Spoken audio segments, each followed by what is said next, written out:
여러분 안녕하세요. 이세나입니다. 오늘 이 영상을 클릭하신 분들 아마 제목 보시고 좀 민망하셨을 수도 있어요. 에이, 이 나이에 무슨 이런 생각을 하나. 나무새스럽게 하며 고개를 저으셨을지도 모르겠네요. 하지만 잠시만요. 그 마우스에서 손을 떼지 마시고 제 이야기를 한번 들어보세요. 사실 진료실 문을 열고 들어오시는 수많은 분들이 차마 입 밖으로 꺼내지 못하고 마음속 깊은 곳에 묻어두었던 질문이 바로 이것입니다. 겉으로는 그저 요즘 기력이 좀 달린다. 아내가 자꾸 핀잔을 준다. 라며 애둘러 말씀하시지만 그 눈빛 깊은 곳에는 타오르던 시절에 대한 그리움과 지금의 변화에 대한 불안감이 얽혀 있다는 걸 저는 압니다. 비뇨의학과 전문의로 25년이라는 긴 세월을 보내면서 저는 수천 번도 넘게 그 떨리는 목소리들을 마주했습니다. 그래서 오늘은 진료실의 딱딱한 의자가 아니라 마치 따뜻한 차 한 잔을 앞에 두고 마주 앉은 것처럼 솔직하고 깊은 이야기를 나누어 보려 합니다. 우리가 흔히 나이라는 숫자에 갇혀서 스스로를 너무 오가매고 있는 건 아닐까요? 특히 60대, 70대, 심지어 80대를 넘어서는 남성분들에게 부부 관계라는 것은 단순히 본능의 해소가 아니라 내가 아직 살아있음을 확인하는 어떤 의식과도 같은 것일 테니까요. 세상은 노년의 성에 대해 침묵하거나 혹은 주책이라며 가볍게 치부해버리곤 합니다. 하지만 이곳 노년의 욕구 채널에서만큼은 우리가 가진 가장 원초적이고도 아름다운 본능에 대해 죄책감 없이 이야기 나누었으면 합니다. 가장 먼저 아주 단호하게 말씀드리고 싶은 것이 하나 있습니다. 나이가 들면 성생활이라는 인생의 챕터를 덮어야 한다. 이제는 졸업해야 할 때다. 라고 생각하시는 분들이 계신다면 그것은 완전히 그리고 명백하게 잘못된 생각이라는 점입니다. 기억에 남는 환자분이 한 분 계세요. 칠순을 훌쩍 넘겨 78이 되신 분이었는데 진료실에 들어오시는 걸음걸이가 어찌나 씩씩하던지 마치 장군님이 오시는 줄 알았습니다. 그분은 자리에 앉자마자 아주 비장한 표정으로 이렇게 선언하셨죠. 선생님, 저는 아직 현역입니다. 그분의 눈빛은 여전히 청년처럼 빛나고 있었어요. 매일 새벽 5시면 어김없이 일어나 동네 뒷산을 오르시는데 그 거친 흙길을 밟으며 느끼는 생명력이 그분의 하루를 지탱한다고 하셨죠. 일주일에 3번은 수영장을 찾아 물살을 가르시고 주말이면 손자 손녀들의 웃음소리 속에서 뒹구느라 쉴 틈이 없으신 그야말로 활력이 넘치는 분이셨습니다. 그런데 딱 하나, 밤이 찾아오고 아내와 단둘이 남겨지는 그 침실의 고요함 속에서 예전 같지 않은 자신의 모습 때문에 남몰래 한숨을 쉬고 계셨던 겁니다. 저는 그분의 거친 손을 잠시 바라보다가 이렇게 말씀드렸습니다. 어르신, 지금 하시는 고민은 부끄러운 게 아닙니다. 오히려 내 몸과 마음에 이토록 깊은 관심을 가지고 계시다는 것 자체가 어르신이 얼마나 건강하게 삶을 사랑하고 계신지를 보여주는 가장 확실한 증거입니다. 실제로 수많은 과학적 연구들이 제 말을 뒷받침해 줍니다.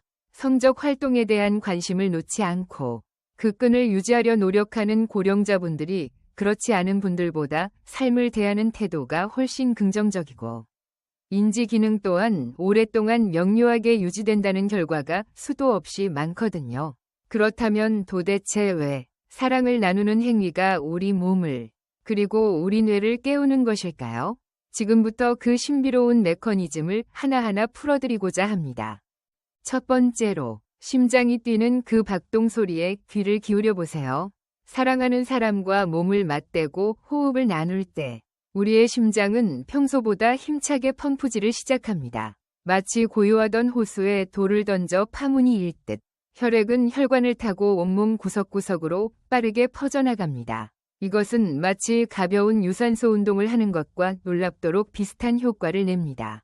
굳이 헬스장에 가서 러닝머신 위를 달리지 않더라도 계단 2, 3층을 오르는 정도의 건강한 부하가 심장에 주어지는 것이죠.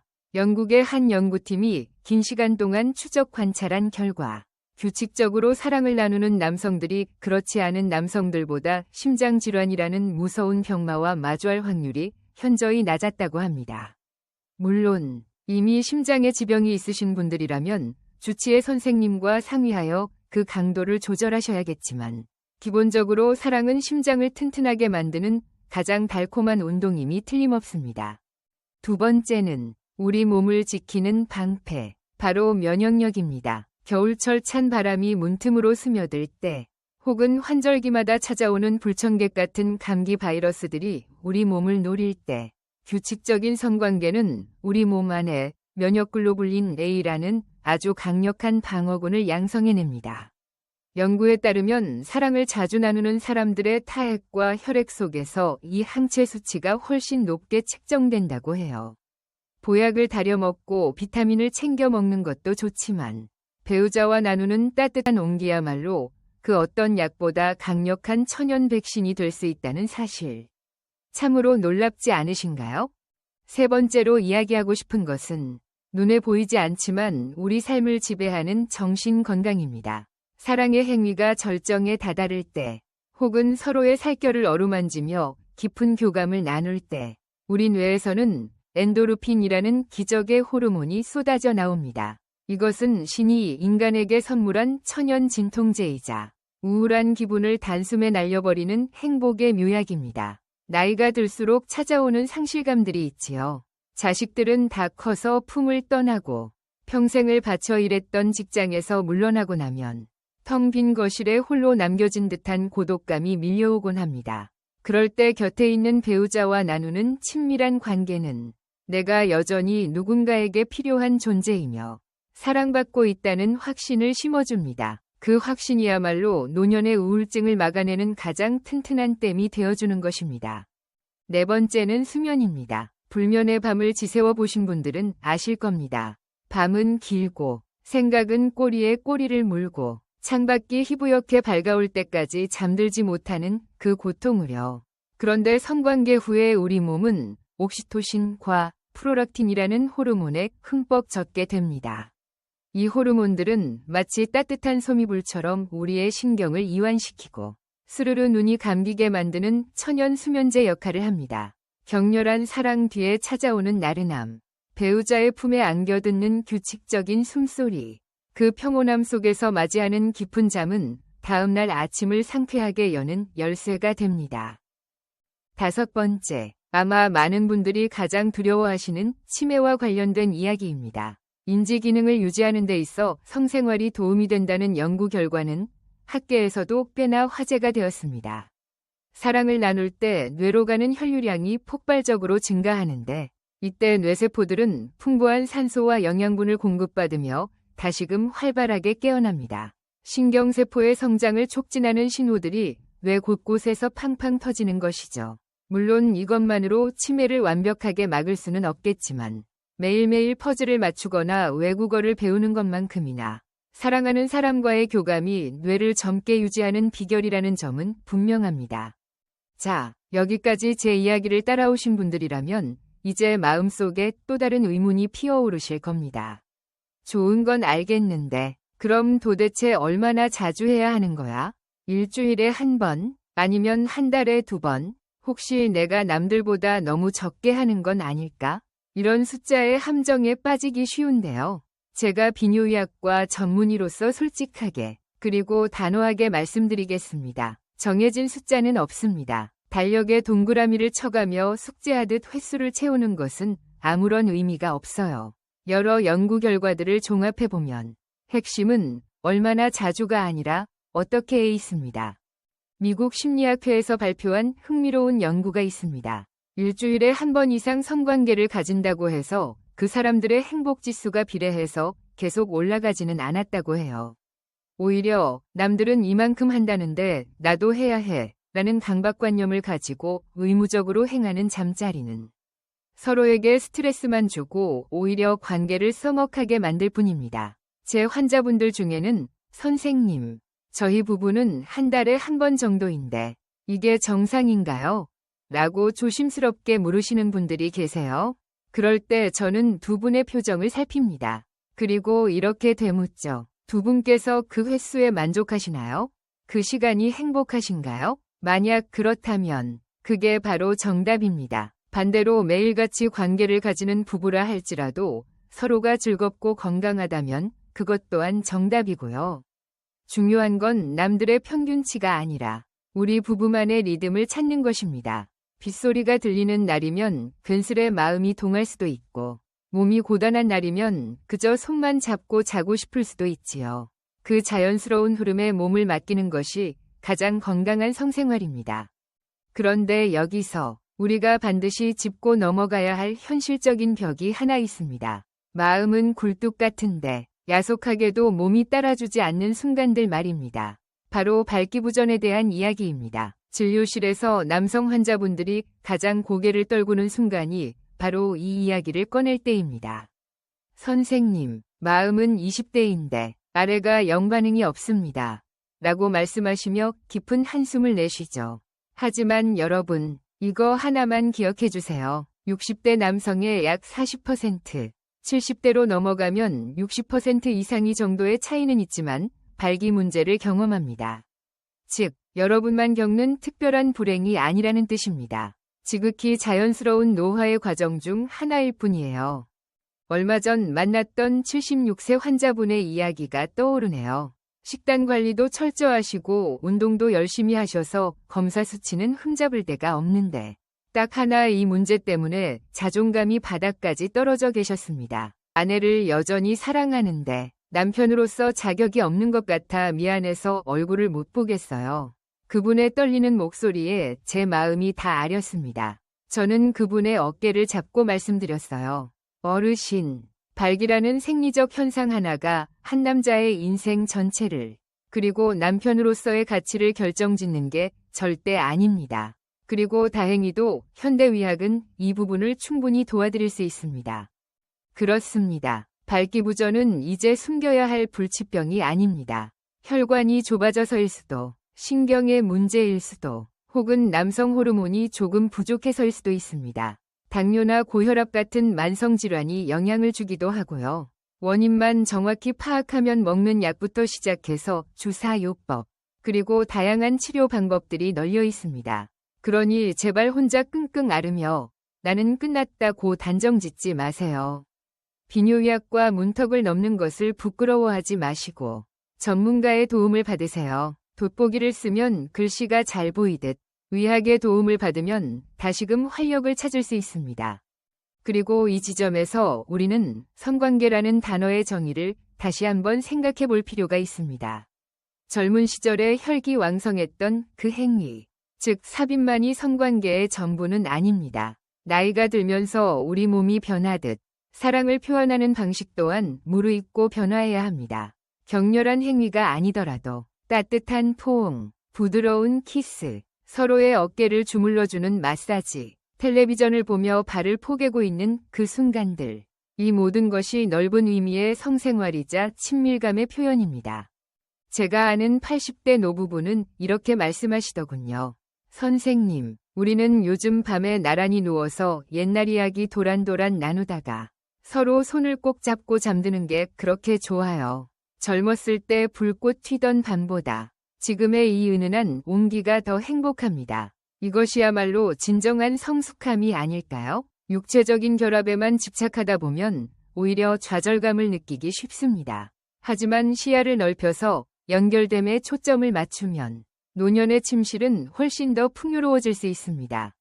그렇다면 배우자가 곁에 없는 분들은 어떻게 해야 할까요? 사별을 하셨거나 황혼 이혼을 하신 분들도 진료실에서 조심스럽게 묻습니다. 선생님, 혼자 사는데 이런 욕구가 드는 제가 주책인가요? 비정상인가요? 천만의 말씀입니다. 성적 욕구는 숨이 붙어 있는 한 나이와 상관없이 우리 안에 흐르는 생명의 에너지입니다. 배우자가 없다고 해서 그 욕구가 죄가 되는 것은 아닙니다. 혼자 계신 분들이 스스로를 위로하는 자위 행위 또한 지극히 건강하고 자연스러운 것입니다. 그것은 내 몸을 돌보고 내 감각을 확인하는 과정이니까요. 오히려 스트레스를 해소하고 숙면을 취하는 데 큰 도움이 됩니다. 물론 새로운 인연을 찾아 나서는 것도 멋진 일입니다. 요즘은 시니어 분들을 위한 커뮤니티나 동호회도 많지 않습니까? 노년의 욕구 채널을 보시는 여러분이라면 이미 열린 마음을 갖고 계실 거라 믿습니다. 다시 누군가의 손을 잡고 가슴 뛰는 설렘을 느끼기에 늦은 나이란 없습니다. 사랑은 20대에게만 허락된 특권이 아니니까요. 마지막으로 다루고 싶은 아주 중요한 주제가 있습니다. 부부 사이의 온도 차이입니다. 한쪽은 여전히 뜨거운 열정을 원하는데 다른 한쪽은 이제 그만 졸업하고 싶어 할 때 이 간극을 어떻게 메워야 할까요? 많은 부부들이 이 문제를 침묵 속에 묻어둡니다. 괜히 이야기 꺼냈다가 싸움만 날까봐 혹은 거절당할까봐 두려워서요. 하지만 침묵은 오해라는 독버섯을 키울 뿐입니다.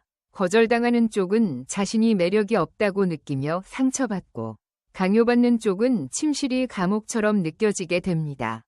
이럴 때 필요한 건 어색하더라도 마주 앉아 대화를 시작하는 용기입니다. 여보, 나는 당신과 조금 더 가까이 닿아 있고 싶어. 나는 예전처럼 격렬한 건 몸이 힘들어서 부담스러워. 대신 우리 이렇게 안고 있는 건 어때? 이렇게 서로의 욕구와 한계를 솔직하게 털어놓아야 합니다. 상대방의 욕구를 무조건 무시해서도 내 욕구를 무조건 강요해서도 안 됩니다. 삽입이 어렵다면 다른 방식의 스킨십으로 대체한다든지 빈도를 조절한다든지 하는 타협점은 오직 대화를 통해서만 찾을 수 있습니다. 이야기를 정리해 볼까요? 오늘 제가 여러분께 드리고 싶었던 메시지는 결국 이것입니다. 첫째, 나이듦이 성생활의 끝을 의미하지 않습니다. 오히려 건강의 청신호입니다. 둘째, 횟수라는 숫자에 집착하지 마세요. 질적인 만족감이 우선입니다. 셋째, 발기부전은 남자의 끝이 아니라 치료 가능한 증상일 뿐입니다. 넷째, 사랑의 형태를 넓히세요. 손잡기, 포옹, 눈빛 교환도 훌륭한 성관계입니다. 다섯째, 홀로 된 분들도 자신의 욕구를 긍정하세요. 여섯째, 부부간의 솔직한 대화가 닫힌 침실문을 여는 열쇠입니다. 여러분, 세상이 만들어 놓은 노인이라는 틀에 여러분의 욕망을 가두지 마세요. 이 나이에 무슨 이라는 말은 이제 쓰레기통에 버리셔도 좋습니다. 여러분은 여러분만의 속도로, 여러분만의 방식으로 사랑하고 사랑받을 권리가 있습니다. 젊은 날에 타오르는 불꽃은 아닐지라도 은은하게 타오르며 오래도록 온기를 전하는 숯불 같은 사랑이 노년에는 더 어울리지 않을까요? 제가 25년 넘게 환자분들을 만나며 깨달은 진리는 하나입니다. 우리가 마지막 순간까지 갈구하는 것은 결국 연결되어 있다는 느낌입니다. 누군가의 체온을 느끼고 누군가와 눈을 맞추며 내가 이 우주에 홀로 던져진 존재가 아님을 확인받고 싶은 그 마음 말입니다. 그것이 매일 밤의 뜨거운 관계이든 아침 식탁에서 건네는 따뜻한 커피 한 잔과 손잡음이든 그 형태는 중요하지 않습니다. 서로의 영혼이 닿아 있다는 그 느낌이 우리를 건강하게 하고 노년을 외롭지 않게 만듭니다. 오늘 이 긴 이야기가 여러분의 가슴 속에 작은 불씨 하나를 지폈기를 바랍니다. 혹시 오늘 내용 중에 더 깊이 알고 싶은 부분이 있으시다면 주저 말고 댓글로 남겨주세요. 발기부전 치료제에 대한 구체적인 정보가 필요하신지 아니면 써먹해진 부부관계를 푸는 대화법이 궁금하신지 무엇이든 좋습니다. 노년의 욕구는 여러분의 목소리를 듣기 위해 항상 열려 있습니다. 그리고 부디 몸에 이상이 느껴지거나 마음이 힘들 땐 혼자 끙끙 앓지 마시고 가까운 비뇨의학과 문을 두드리세요. 감기 걸리면 내과 가듯 자연스러운 발걸음이면 충분합니다. 여러분의 노년이 그저 흘러가는 시간이 아니라 깊고 그윽한 향기를 품은 아름다운 시간이 되기를 진심으로 응원합니다. 지금까지 이세나였습니다. 다음 영상에서 더 건강하고 활기찬 모습으로 다시 뵙겠습니다. 감사합니다.